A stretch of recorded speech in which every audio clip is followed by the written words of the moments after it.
Good morning students, welcome back to the digital classroom of Satyaprabha पाठशाला।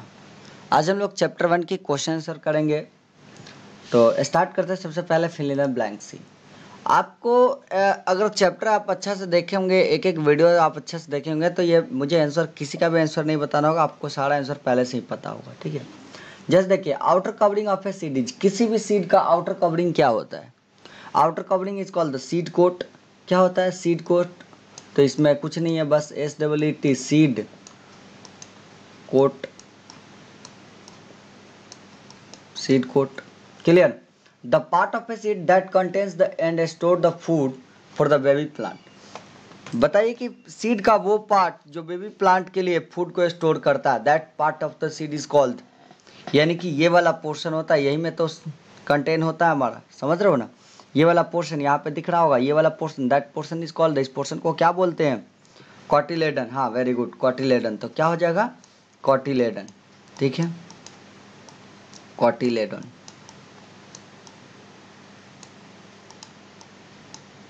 ठीक है, तीसरा चीज है हमारा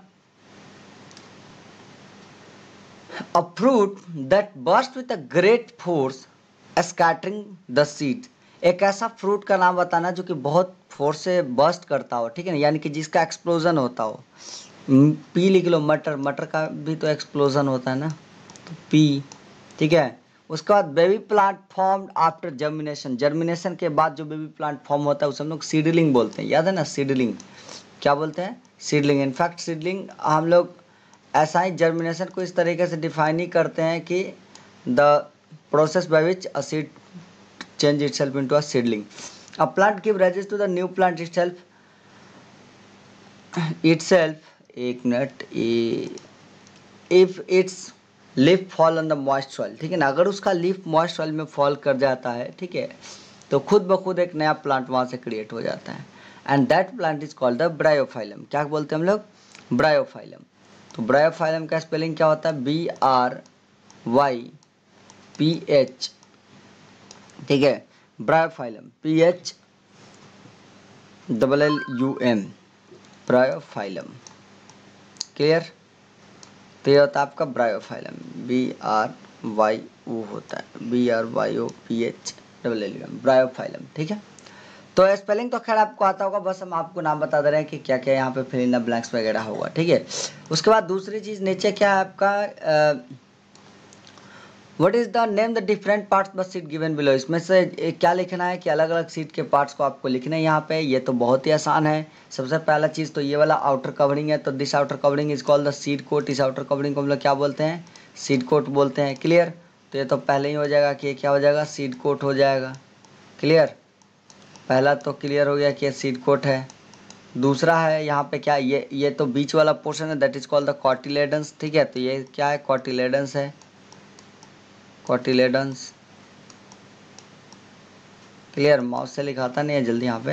and this is the baby plant that is called the seedling. आप उसे सीडलिंग बोल सकते हो या फिर बेबी प्लांट बोल सकते हो। ठीक है, समझ रहे हो?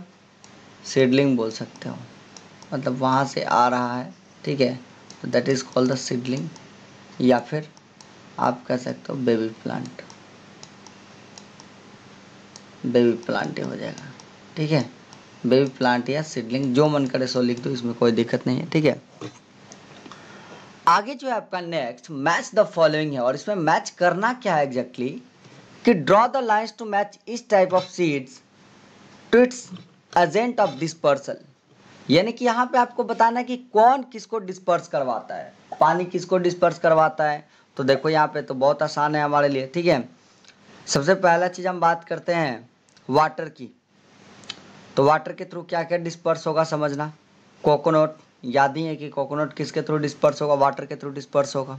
ठीक है, दूसरा चीज़ देख लो कि इधर क्या है, लोटस। यस, लोटस तुम्हारा वाटर के थ्रू डिस्पर्स होगा। ठीक है, तो एक तो वाटर वाला काम कर लिए। दूसरा चीज़ है एक विंड वाला भी काम कर लेते हैं। देखो विंड है, तो डैंडेलियन हमें पता है कि विंड से डिस्पर्स होता है। ठीक है ना, और उसके बाद एक क्या हो जाएगा यहाँ पे, सिकेमोर। सिकेमोर भी आपका क्या होता है? विंड से डिस्पर्स होता है, तो यहाँ से हो जाएगा सिकेमोर। ठीक है, ओके। नेक्स्ट है आपका ग्वाभा। अच्छा, ग्वाभा कैसे ये होता है बताइए? गुआवा, हाँ एनिमल्स वगैरह खाते हैं तो वहाँ से, बिल्कुल बिल्कुल सही बात है। तो गुआवा एनिमल से होता है, ठीक है ना। तो एनिमल से और क्या होता है, इसमें से दो चीज़ बचा, बर्डक और बाल्सम, ठीक है ना, बर्डक और बाल्सम। तो बाल्सम कैसे होता है, बाल्सम का तो एक्सप्लोजन होता है, तो बाल्सम तो सीधा एक्सप्लोजन हो जाएगा, और बर्डक क्या हो जाएगा, एनिमल्स हो जाएगा। क्लियर। तो इस तरीके से आपका मैच द फॉलोइंग हो गया, समझ गए। चलिए नेक्स्ट है, हम आगे बढ़ते हैं। हमारा 4, collect the different kind of seeds, soak them overnight. अलग अलग तरह के सीड्स निकालने हैं आपको, रात पर लिखने हैं, और उसमें फिर उसको सुबेरे उठा करके उसको डिवाइड कर देना बीच से, और फिर देखना है कि किसके अंदर कितने कॉटिलेडन्स है, कौन से सिंगल कॉटिलेडन्स है और कौन सा डबल कॉटिलेडन्स है। तो ये तो काम आप खुद करोगे, उतना तो मैं उधर ये बताने वाला नहीं हूँ कि 5 अपने सीड्स लेकर के आया, उसको फुला करके रखा, फिर देखा। ये काम आप खुद से कर लोगे, ठीक है, ये चीज़ आपसे हो जाएगा। रही बात क्वेश्चन आंसर की, तो क्वेश्चन आंसर मैं भी करवा देता हूँ, ठीक है। उससे पहले हम लोग ये टिक द करेक्ट कर लेते हैं यहाँ पे, ठीक है।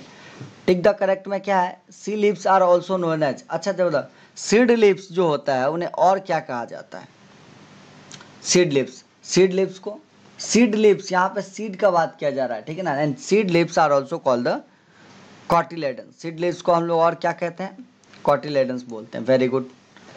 What are the conditions for a seed to grow a new plant, किसी सीड के लिए नया प्लांट में ग्रो करने के लिए क्या कंडीशन चाहिए, एयर चाहिए, वाटर चाहिए, वार्म चाहिए, यानी कि ऑल ऑफ दीज चाहिए। क्लियर।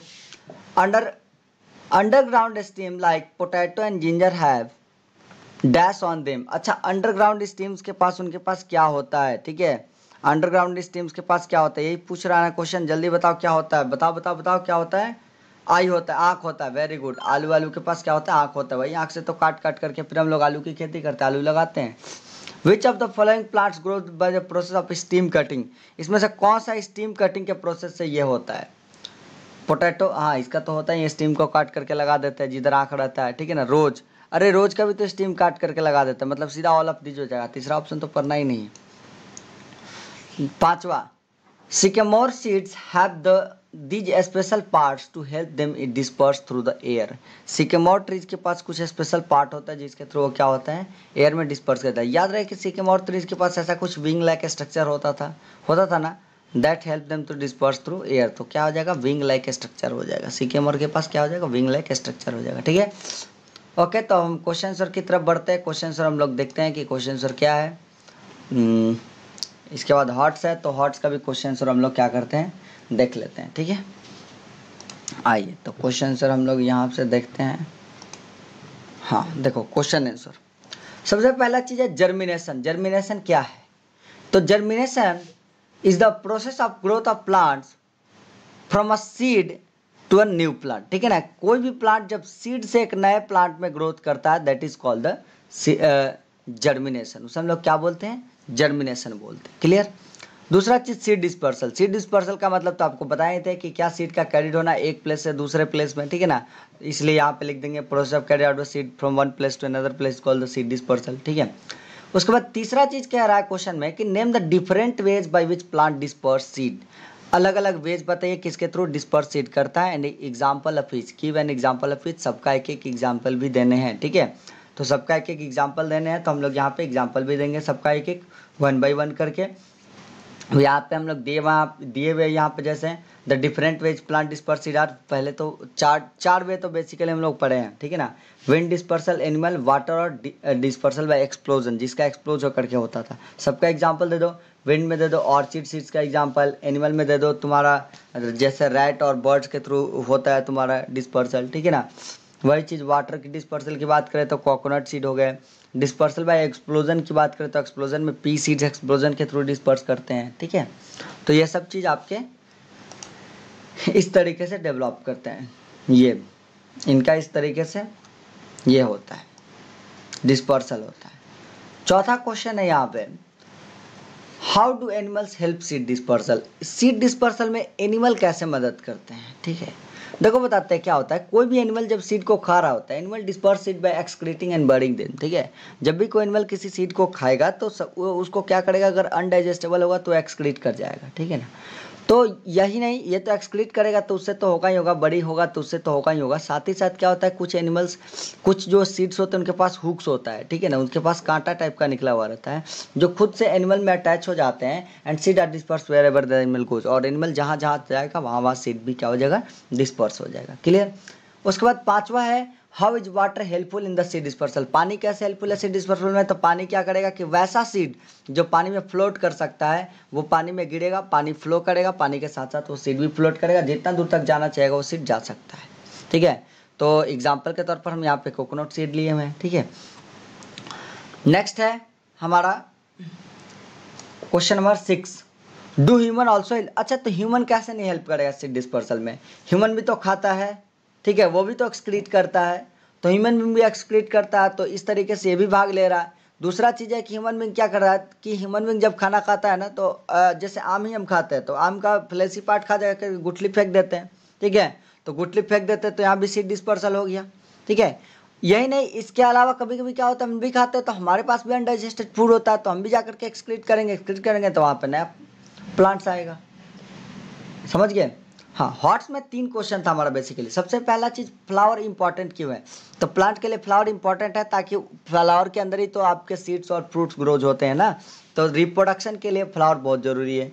दूसरा question, all the seeds do not grow in the new plant, can you tell भाई, किसी न्यू प्लांट मतलब कि कोई भी सारा का सारा ट्रीज, किसी प्लांट्स के सारे ट्रीज नए प्लांट में ग्रो नहीं होते हैं। इसलिए नहीं होते क्योंकि वहाँ पे कुछ ट्रीज जो हो जाता है ना, ब्रोकन हो जाते हैं, टूट जाते हैं, और कुछ जो सीड्स होते हैं उन्हें फेवरेबल कंडीशन नहीं मिलता है, ठीक है, या फिर सही से डिस्पर्स नहीं हो पाते हैं, इसके कारण वो नहीं ग्रो करते हैं। लास्ट है, why are seed dispersal necessary, seed dispersal जरूरी क्यों है, तो अगर सीड डिस्पर्सल की बात करें तो it is necessary because all of the seeds fall at the same place. Necessary इसलिए है क्योंकि सारे के सारे सीड्स एक ही प्लेस पे फॉल करते हैं। They will not get the proper nutrition, अगर सारे के सारे सीड्स एक ही जगह पे फॉल करते हैं तो उन्हें प्रॉपर न्यूट्रिशन नहीं मिलेगा, हिट नहीं मिलेगा, कोई भी प्रॉपर कंडीशन फेवरेबल नहीं मिलेगा, और ऐसे में कोई भी सीड अच्छा से नहीं ग्रो कर पाएगा। जिस अच्छे से ग्रो करना चाहिए था वो भी अच्छा से नहीं ग्रो कर पाएगा क्योंकि सॉइल का न्यूट्रिएंट्स ही बट जाए, उसे प्रॉपर अमाउंट में नहीं मिलेगा, तो फिर हीट अगर हल्का सा मिल भी जाए तो प्लांट ग्रो करेगा, लेकिन जितना उसे ग्रो होना चाहिए उतना ग्रो नहीं करेगा। That's why the seed dispersal is necessary, ताकि सबको एक स्पेस मिले, एक जगह मिले, और वहाँ पे बहुत अच्छा से वो क्या करे, ग्रो कर सके अपने आप को, ठीक है। तो क्वेश्चन आंसर हमारा यहाँ पे हो गया, हॉट क्वेश्चन आंसर भी हो गए, ठीक है। तो वीडियो को यहीं पे एंड करते हैं अब, बाकी हम लोग चैप्टर 2 पढ़ेंगे नेक्स्ट वीडियोज़ में, ठीक है। चलिए, thank you very much for watching this video.